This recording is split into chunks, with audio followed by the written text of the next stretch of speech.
Hey, happy day 512 of What's She Up To Now, documenting the journey from offline brick and mortar world of real businesses, as in corporate America and brick and mortar businesses, real estate, manufacturing, hospitality, restaurants, bars, liquor, product sales, retail, all sorts of businesses, all different types of businesses over my career. I guess 27. I counted them up one day because people are always talking about how many businesses they've been in.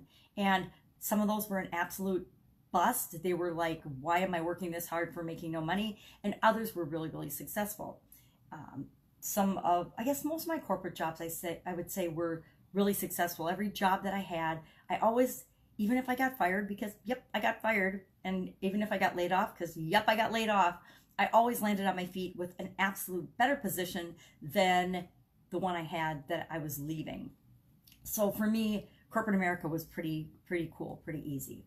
Now, as I've joined the online world, I find that it's been really interesting and different. I guess I expected it to be easier than the offline world, and I found that for me personally, it has been more challenging to create and recreate and do what I want online than off, which is really counterintuitive because for most people, it's way easier to do things online and on the internet and in that world than it is the offline world.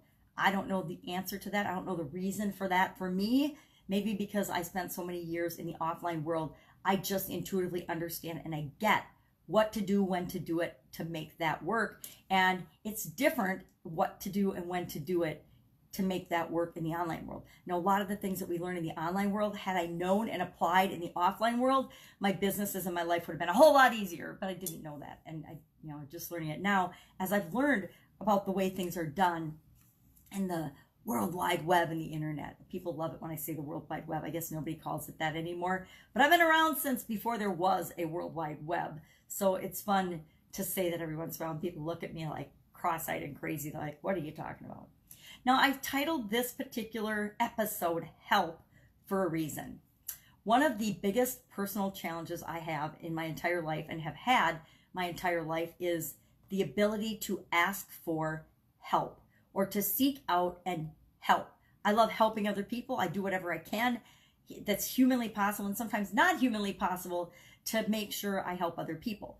But when it comes to asking for help and it's not even getting help, because people, whenever I do ask, they're more than willing to help.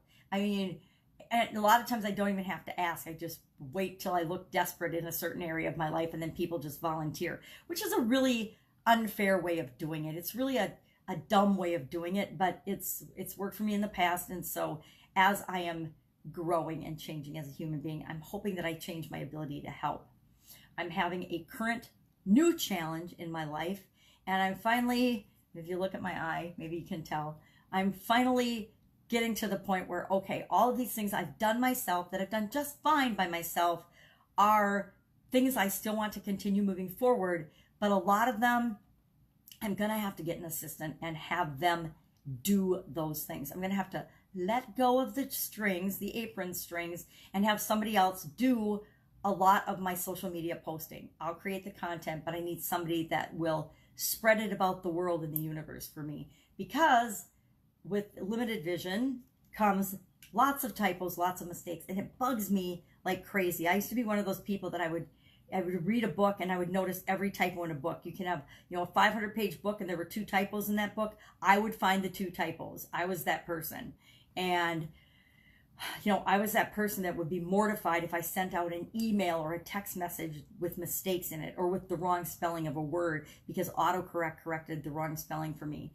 And I'm coming to terms with the fact that I can't do that editing for myself much longer. If, I'm probably a year past when I should have had somebody else doing that for me. So that's something I'm definitely looking for, is help in that area.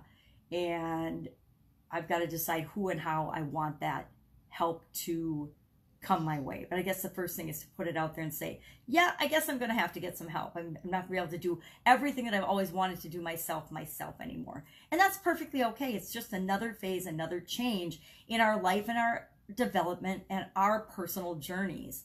So keep in mind, asking for help is not a sign of weakness. It's just a sign of, I realize that I'm a human being and cannot do absolutely positively everything myself, as much as we like to think we can. You know, we all think that we're Superwoman or Wonder Woman. I'm looking at a Wonder Woman big poster I have across my wall and kind of laughing because we think that we can be Wonder Woman. We think we have to be Wonder Woman and Superwoman when it comes to doing everything, raising our families, having our careers, you know, we're maintaining the household and everything. And, you know, it's freaking hard.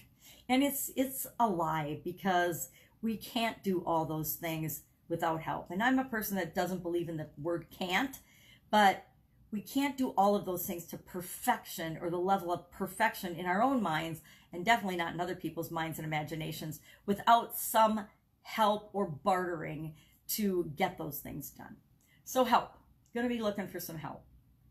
90-day challenge. Today is day 52, I believe. Let me take a peek. Yep, day 52 of our 90-day influencer live video challenge. Sexy Boss Heather and Havenwood and I are doing that together. And today's day 52. And I'm taking not a step back, but it's really funny. I started the challenge. I've mapped out what I thought the topics would be for 90 days, because that gives me a sense of security if I plan ahead. And all I did was write down the topics. I didn't plan any of the content, anything for that. Just here's the 90 topics that we're going to talk about. And of course, I don't know that I've been on topic a single day of that original plan. And that's how I run my challenges. It's not, I make this challenge, this is how it's going to be, and I'm never going to change. I listen to the group that we're going through with. I do the challenge right along with everybody, and it shows me clearly from them and from myself what the next step has to be. So we're doing the sideways presentation, and that's going to be, it's 4 big blocks, 4 phases of time, not big blocks, 5 or 6 days each. But in between that, now that we've done phase 2, which is all about your new opportunity, the new vehicle, the new solution you have to people's problems, or the new way that you meet their desires, is phase 2. And now between that and phase 3, we're going to take a break and talk about offer creation, because I'm not sure that I really did a good job. I don't think I have yet in the 90 days of saying, hey, if you want to make an irresistible killer offer, this is what you do. These are the components that you put in it. And you take your product or service from being a Me Too thing and make it absolutely extraordinary and irresistible to people. And who doesn't want that, right? We all do. So that's what I'm talking about on the 90-day challenge. Probably today for sure, and maybe today and tomorrow. I think it's a topic I could talk on. I could do a 3-day event on that alone. So instead of just giving it a little lip service, I'll do an overview today, and maybe we'll dig into it a little bit deeper, because I think it deserves that much attention. I don't think I'm trying to think if I've covered it in detail. I don't think I have. So maybe we'll take, I'm just spitballing here. Maybe we'll take a few days and we'll really break it down in a couple day series about, hey, here's how to really create a killer irresistible offer. Because I think that'd be really valuable content. And it would be really valuable